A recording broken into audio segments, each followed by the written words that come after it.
প্রিয় শুভাকাঙ্ক্ষীগণ, আজকে ১৬ জুলাই। আজকে কিন্তু আমার লাইফের একটা গুরুত্বপূর্ণ দিন। সেটা হলো আজকের এই দিনে আমি জেল থেকে মুক্তি পেয়েছিলাম। ২০২৪-এর ১লা মে আমি গ্রেপ্তার হয়েছিলাম। তখনকার ডিবি প্রধান হারুন সাহেবের মামলা দিয়ে আমাকে গ্রেপ্তার করছিল। ১লা মে ১ তারিখ সন্ধ্যার সময় আমি গ্রেপ্তার হই এবং আজকের ১৬ জুলাই আমি কারামুক্তি পাই। আপনাদের যদি একটু বলে রাখি, তখনকার ২৪-এর কিছু ঘটনার জন্য কিন্তু আজকের দিন পর্যন্ত আমরা এখনও বিভিন্ন হয়রানির শিকার হচ্ছি, বিভিন্ন অপমানিত হচ্ছি, বিভিন্ন মানে কথা শুনতে হয়। মানুষ আমাদের এখন পর্যন্ত গত ২ বছর হয়ে গেছে, ২ বছর যাবৎ প্রতিষ্ঠান আবার সুন্দরভাবে চালাচ্ছি। আমার কার্যক্রম খুব ভালো চলমান। অনেক বাবা মাকে আশ্রয় দিচ্ছি, অনেক বাবা মাদের পরিবারে ফেরত দিচ্ছি, অনেক বাচ্চাদের পরিবারে ফেরত দিচ্ছি। বৃদ্ধ বাবা মা বার্ধক্যজনিত যার কারণে যারা মারা যাচ্ছে তার দাপন কাপন করতেছে। আমাদের কার্যক্রম ২০১৪-তে শুরু, মাঝে ২০২৪-এ একটা বড় বাধা, বড় ষড়যন্ত্র, যে ষড়যন্ত্রের কারণে আমাদের অনেক বেশি হৃদয়বান শুভাকাঙ্ক্ষীরা আমাদের কাছ থেকে মুখ ফিরিয়ে নিচ্ছে। সেই ষড়যন্ত্রের কারণে আমার যে ক্ষতি না হয়েছে তার চেয়ে বেশি ক্ষতি হয়ে গেছে রাস্তায় পড়ে থাকা অজ্ঞাত মানুষদের।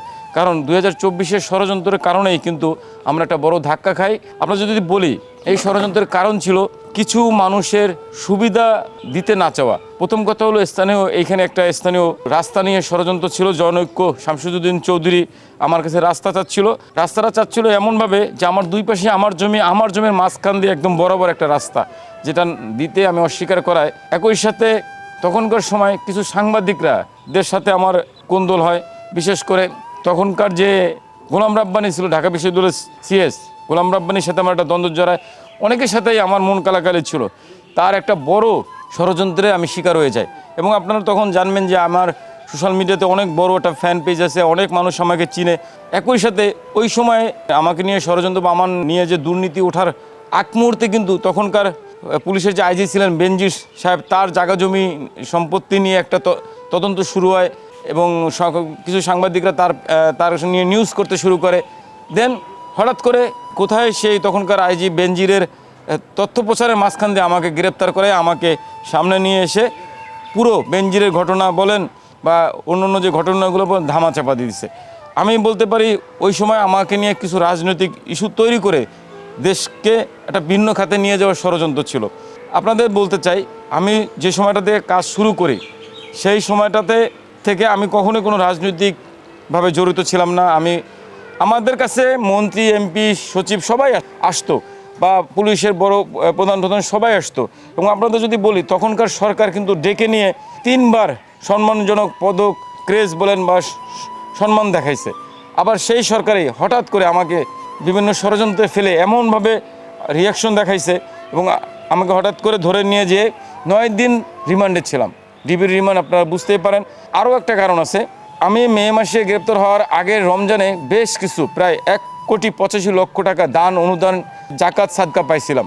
যে টাকাটা আমি ঈদের দিন লাইভে এসে বলছিলাম যে আমাদের কাছে এতগুলো টাকা আছে, যে টাকা দিয়ে আমরা একটা কারেন্টের লাইন নেবো, আমরা লিফট করব, প্রতিষ্ঠান বড় করব।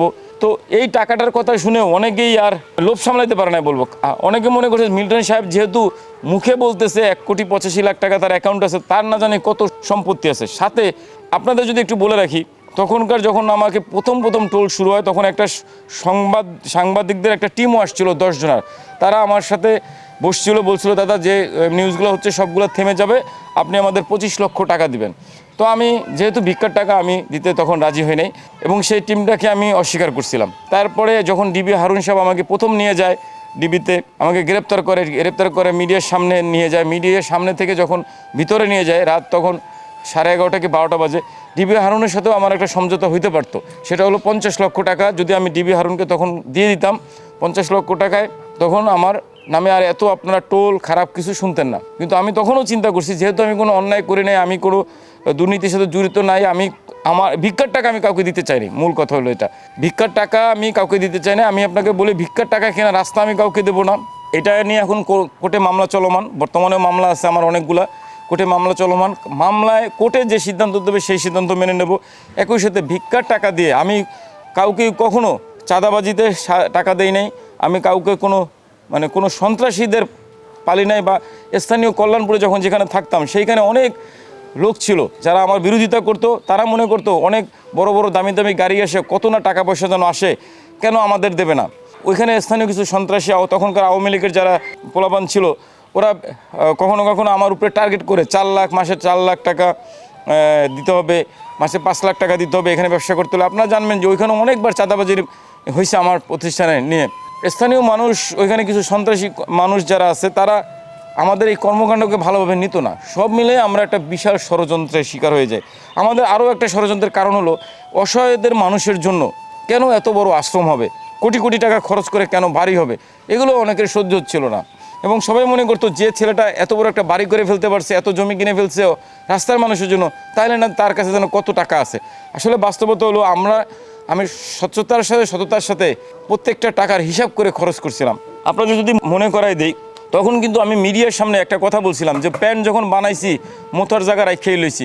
আমার কথাটা এই কারণে ছিল যে আমি যেহেতু প্রতিষ্ঠান চালাচ্ছি, প্রতিষ্ঠানের সমস্ত নথি, সমস্ত বৈধ কাগজপত্র, সমস্ত হিসাব আমার কাছে আছে এবং আমার সমস্ত ডকুমেন্ট আছে। আপনারা জানবেন যে 900 কিডনির যে বিষয়টা নিয়ে ডিবি আমাকে মামলা দিছে, কবরস্থানের হিসাব নাই বলতেছে, বা মিডিয়া বলছে কবরস্থানের হিসাব নাই। আমি সেই কবরস্থান হিসাব রাখার জন্য বা বৈধভাবে কবর দেওয়ার জন্য আমি কিন্তু তখনকার সময় হাইকোর্টে 2018 সালে রিট করছিলাম, কেন আমি অজ্ঞাত মানুষদের সরকারি কবরস্থানে বা কবরস্থানে কবরস্থ করতে পারবো না। এবং আমি বহুতবার লেখালেখি করছি, বিভিন্ন দপ্তরে চিঠি চালাচালি করছি। এখন সরকারি কাজ, সরকারের কাছে অনুমতি চাইছি, সরকারের কাছে পারমিশন চাইছি, সরকারের কাছে আবেদন করছি, কোর্ট কাছারিতে আবেদন করছি, আমি পারমিশন নিছি, তারপরেও আমাকে অবৈধ বানানো হয়েছে। তখনকার বলবো যে আমাকে শুধু শুধু হয়রানি করা হয়েছে। আমি যদি সৎ না থাকতাম, আমি যদি অবৈধ কিছু করতাম, আমি যদি কিডনি পাচার করতাম, তাহলে আজকে পর্যন্ত আপনাদের সামনে দাঁড়ায় থাকতে পারতাম না এবং আজকে পর্যন্ত কাজ চলমান রাখতে পারতাম না।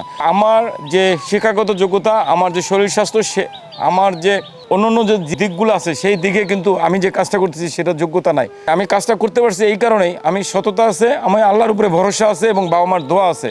নিজের মধ্যে একটা মনোবল যেটা, যে আমি যতদিন সৎ থাকবো, আমি যতদিন ভালো থাকবো, আমি যতদিন নিজের লোভ সামলাতে পারবো, ততদিন আমার কে নিয়ে যত ষড়যন্ত্রী হোক, আমার বাবার মা যতদিন ভালো থাকবে, যে আমার বাবা মার দোয়া যতদিন আমার সাথে থাকবে, যে অসহায় মানুষগুলোকে দেখাইয়া আমি আপনাদের কাছে টাকা নেই, যে অসহায় মানুষগুলোকে দেখাইয়া আপনাদের কাছ থেকে খাবার নেই, যে অসহায় মানুষগুলোকে দেখাইয়া আপনারা দেখে আপনারা সাহায্য পাঠান, সেই অসহায় মানুষগুলো যত সময় ভালো থাকবে, তারা ভালো খাবে, তাদের প্রতি যত্ন হবে, ততদিন আমাকে হয়রানি করা বা আমার ক্ষতি করার মতো বাংলাদেশে কারো ক্ষমতা নাই।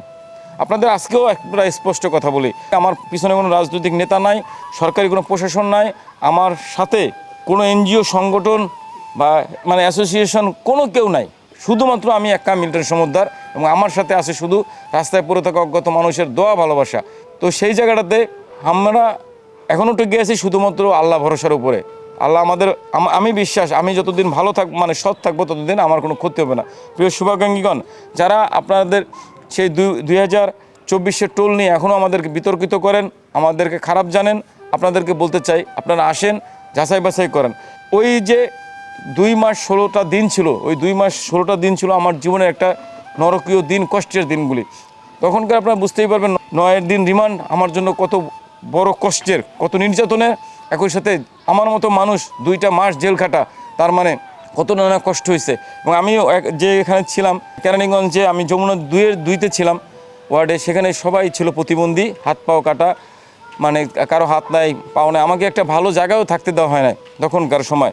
এবং আমাকে বলবো যে জেলের ভিতরেও অনেক ঝামেলার মধ্যে পড়তে হয়েছে, হয়রানি হইতে হয়েছে। তারপরেও আল্লাহ আমাকে আজও পর্যন্ত বাঁচায় রাখছে, আজও পর্যন্ত টিকে আছি, আজও পর্যন্ত আপনাদের সামনে আছি, শুধুমাত্র অসহায় মানুষের দোয়া ভালোবাসার কারণে। আমার এই দীর্ঘ জীবনে, কর্মজীবনে যখন থেকে আমি অসহায় মানুষ নিয়ে কাজ করতেছি, তখন থেকে আমি 7বার রাস্তায় গণদোলাই খাইছি, 2-3বার থানায় নির্যাতিত হয়েছি, একই সাথে জেল তো 2 মাস 16 দিন কাটলামই। এছাড়া তো আপনারা সারাটা দিন সোশ্যাল মিডিয়াতে বিভিন্ন টোলের শিকার হই। সর্বোপরি বলতে চাই, প্রিয় শুভাকাঙ্ক্ষীগণ, আপনারা যারা আমাকে ভালোবাসেন, আপনাদের কাছে কৃতজ্ঞতা। তবে যারা ভালো না বাসেন, তাদেরকে অনুরোধ করব, আপনারা ধৈর্য সহকারে আমাদের কর্মকাণ্ড দেখেন, আমাদের সততা যাচাই বাছাই করেন, আপনারা এখানে আসেন। আমি এমন একটা মানুষ, যে মানুষটা শুধু আমার মাথার মধ্যে একটাই চিন্তা, জীবনের শেষ বয়সে যেন ভালো থাকি, আমি যেন একটা আশ্রয় কেন্দ্রে আশ্রয় পাই। কারণ বর্তমান সময়ে কেউ কারো না, বর্তমান সময় সবাই যে যার স্বার্থ নিয়ে ব্যস্ত এবং সন্তানরা বাবা মাকে দেখে না। যতদিন বেঁচে থাকবো, বাবা মা রাস্তায় অজ্ঞাত মানুষের জন্য কাজ করে যাব। সকলকে অনুরোধ করবো, আমার জন্য দোয়া করবেন, আমার প্রতিষ্ঠানের জন্য, আমার যে সহকর্মীরা আছে তাদের জন্য দোয়া করবেন। আমরা নিতান্তই কষ্টের মধ্যে প্রত্যেকটা দিন কাটাই, আমরা অনেক ষড়যন্ত্রের মধ্যে দিন কাটাই, আমরা অনেক টোল শুনতে হয়, তারপরও অসহায় মানুষের মুখের দিকে চেয়ে কাজ করতেছি। প্রিয় শুভাকাঙ্ক্ষী, সবাই ভালো থাকবেন। আপনাদের জন্য আমাদের অসহায়দের পক্ষ থেকে অনেক অনেক দোয়া ভালোবাসা রইল। আল্লাহ হাফেজ।